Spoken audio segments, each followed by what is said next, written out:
Hey friends, my name is Jake. This is Bandit. How you doing, buddy? Welcome to Canadian Cutting Edge, and we've got a Kubey for you today. This is the KU122. Comes in 4 colors of G10. Got to cover up my face so it'll focus on the thing. It's got D2 steel. Yeah, we're all getting tired of D2 steel. Hopefully the knife companies will figure this out soon. Bead blast finish, which I don't really prefer, but I am liking this knife. This is a fun knife.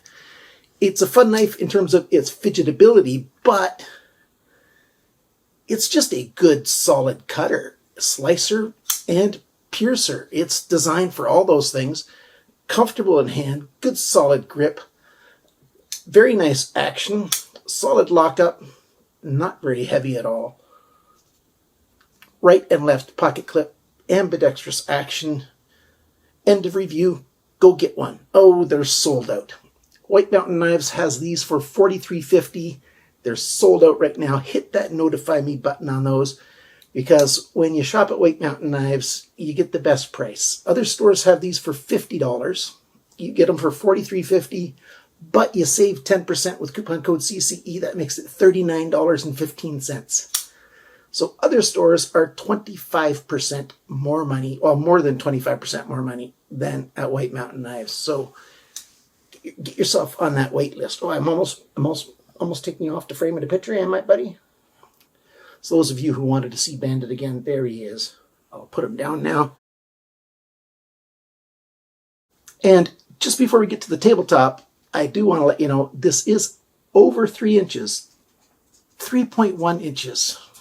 That's one of the big cons on this thing. I don't understand why they go with that size. If you're going to go over 3 inches, go over 3 inches. Because there are a lot of people that live in places where they can't have knives over 3 inches, and this kind of just is like teasing them for no good reason. Make it in 2 sizes. Make one that's 2.9 inches and make one that's 3.5 inches. I would like this to be a little bit bigger, but I'm getting so far ahead of myself. Let's get to the tabletop and check it out.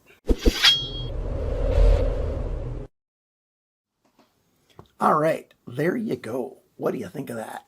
I think it looks quite nice. Size comparison with the Ontario Rat 1. Yeah, it's a smaller knife. And I wouldn't mind if it was, like I said before, a little bit bigger. I'm trying not to repeat myself too much, but I think I just did. Full flat grind. We've got a thumb riser here, sort of a leaf shape drop point blade, a sort of triangle shaped hole there with rounded angle changes there. It says D2 right there, nice and small. And then Kubey right there on the ricasso. The badging is nice. I like this badging quite a lot. The stonewash finish, yeah, I'm not that fond of it. And somehow, I leave fingerprints even on stonewash finishes. It's just the way it goes. We've got the spine that keeps most of its thickness until about a little past halfway down, and then you can really see it coming nice and thin. This is a thin blade behind that tip. It's very thin. Now, how thin it is, yeah, it's risky that you might break the thing. So you got to be careful what you're going to puncture, what you're going to pierce this thing into, because that's a very fine tip. But it is a really good knife. Like if you got to do some delicate work, you can grab it, you put your thumb by that hole so you got a good grip, and you can do some really good precision work with it. And yeah, it's comfortable that way. I prefer a stonewash finish, yeah, but that's okay. The plunge is pulled back, matching the angle of this angle on the handle. Sharpness choil is just big enough to be functional, and it works really well. Like I said, the thumb riser's got that jimping on it. It really locks the thumb in there really well. You can get a good grip on this knife. My hands are just barely into the extra large range, and my pinky sits back up here on that edge. But with this nice index finger choil and the thumb locked in, it's a very secure grip. You know, reverse grips are comfortable.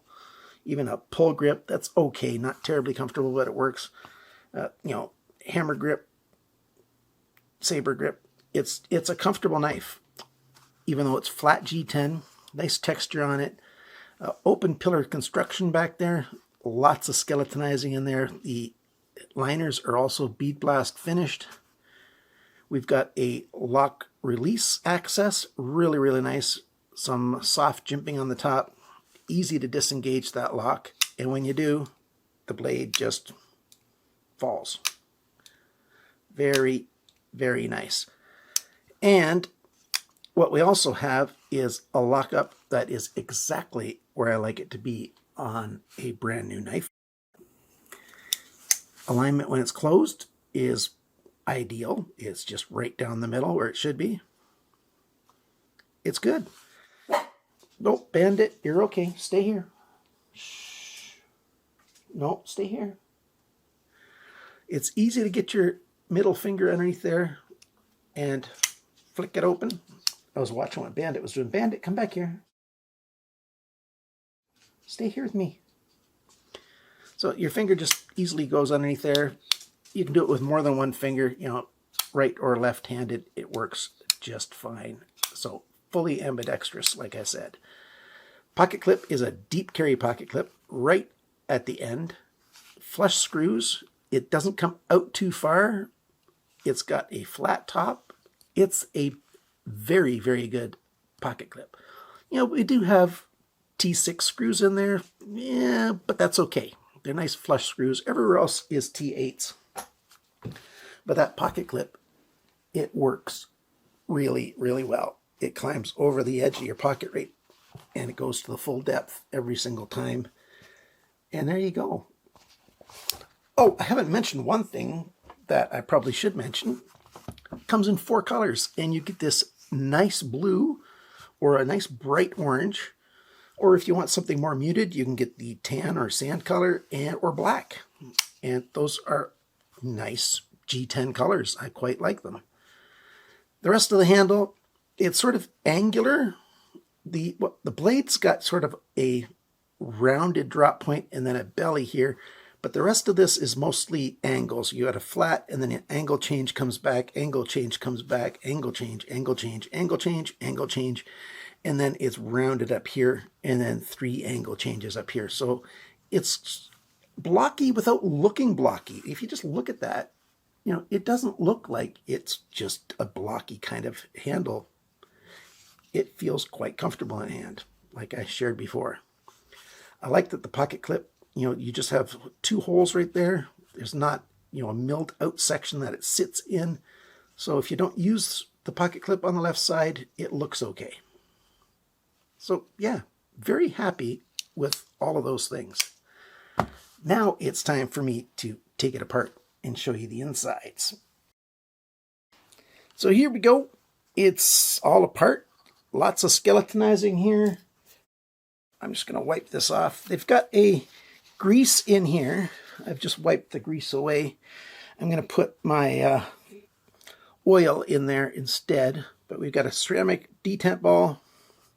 We've got ceramic ball bearings. Look at all these skeletonizing in here. And all the edges are soft. It's no hard edges. That's quite nice. Lots of skeletonizing. No wonder it's so light. We've got a indexed pin, kind of like what Civivi does. And, the screws are kind of like what Civivi does too. I don't know. This is probably made in the same factory. Who knows? But that keeps the pin from slipping around without having to be a D-shaped pin. So the benefits of that is a full round pin and a full round hole. You've got the whole thing indexed the whole time to rotate on and not an interrupted space. It's just, better that way. Stop pin goes right there. Yeah, there's a little bit of Loctite in the screws, but hey, it worked really well. Came apart easily, no problems, no hiccups, except for I dropped the ball bearings, and my floor is kind of a tan color with pattern on it. It's hard to see, and I'm going to have to scrounge around and try to find that. So for you, it's going to be instantly that it's back together and I'm on with the video, but for me, it might be tomorrow. Okay, that's what it's like taking apart. Before I go on, I had a spare set of steel ball bearing in phosphor bronze cages, so I put one steel ball bearing in there. Now, I can't guarantee in a month, 2 months' time when I go to sell this that I've remembered to put the other ball bearing in. So if you're the one buying this, hopefully you've watched the video and you can remind me to double check and let you know for certain if you've got, you know, ceramic and steel, or if you got both ceramic ones back in there. Who knows? I might choose to keep this, but who knows? The Patreon winner might choose this knife too to be their prize. I give away a knife every single month to one of my Patreon supporters, all YouTube member supporters, all those supporters, and they get to choose which knife they get. So if you want to support the channel, hey, there's good stuff for you as well as I get good stuff, as in some financial support. Now let's go over all the sizes, dimensions, all the specs, that stuff. How much does it weigh? 92 grams. That's 3.2 ounces. That's nice and light. How sharp is it? 110 bests. That's very good. Nice and sharp. The cutting edge length and the blade length are the same. 78.8 millimeters, 3.1 inches.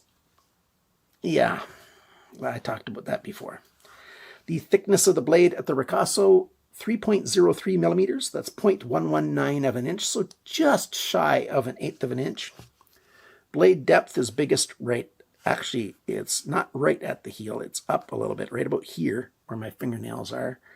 And that is 31.9 millimeters, 1.26 inches. How thin is it behind the grind? 40.43 millimeters, which is 16.5 thousandths of an inch. Yes, very nice. Grind angles, this side is right at 20 degrees. This side's at 21.4. And the variability from along the edge, you know, on one side is less than 2 degrees. Actually, about 1.3 degrees variability along the length. So not bad. I want better, but this is not bad. Handle length, it is 104.1 millimeters, 4.1 inches. Grip area, it's right around 9 centimeters or 3.5 inches. The thickness of the handle, it's 12.99 millimeters. That's 0.512 of an inch. So yeah, just over half an inch. The handle depth within the grip area, it's biggest right about here, and that is 23.5 millimeters. That's 0.925 of an inch. When the knife is closed, how much room do you need in your pocket? This is 36 millimeters, 1.42 inches. And the total length open is 182.9 millimeters, 7.2 inches. So I call this a medium-sized knife. And I think it's pretty good. What are my final thoughts about this thing? I like it. I like it quite a lot. It's fun, but it's functional. And you get both of those together. You got a nice, bright, fun color. Or you can take black if you want to. You know, alignment's great. Lockup's great. Well, there's the alignment. No blade plate, side to side, up and down. Grip is secure. A lot of different grips. The blade is well shaped. It works good for puncturing, slicing, and for cutting. It's a really nice design. Proper T8 screws, and they're not that huge. They're not big and bulky. That's nice. Right and left friendly for the whole thing. Not spinning pivot pin. That's good. Lock up and release. It's easy to get in there and do that with both hands. And the pocket clip, right and left, and it's functional. It's not too big. It's just right. It's done very, very well. I would have thought that Kubey would have named this knife, but this knife doesn't have a name, and I think it deserves one because it's a good knife. What are the cons on this thing? I'm not a fan of bead blast finish, especially on carbon steel. Stainless steel, I don't like it there either, but bead blast finish, maybe it's just anecdotal. I'm not convinced that it protects against corrosion as well as I'd want it to. I prefer a nice stonewash finish on here. And the other con, 3.1 inches. Now, I can carry 3.1 inch knives all day long, so I don't mind that. But I'd like this knife to be just that little bit bigger. You know, 3 1/3 inches, 3.5 inch blade, something like that. Make the handle just a little bit bigger, and then it would fit my hands better. My hands are just barely in the extra large range. But if you're one of those guys that can only have 3-inch knives, you might say, hey, I'd really like to have that, but it's just too long. Now, you could make the blade a little bit shorter, like bring this drop point down a little bit, but that's going to take away from the look of the thing, isn't it? Yeah. So, your choice of what you're going to do, as always, but I kind of like this thing. Thank you, everybody, for watching my video. Thanks for liking, sharing, commenting, and subscribing. And remember, friends, always cut towards your chum, not your thumb. And bye for now.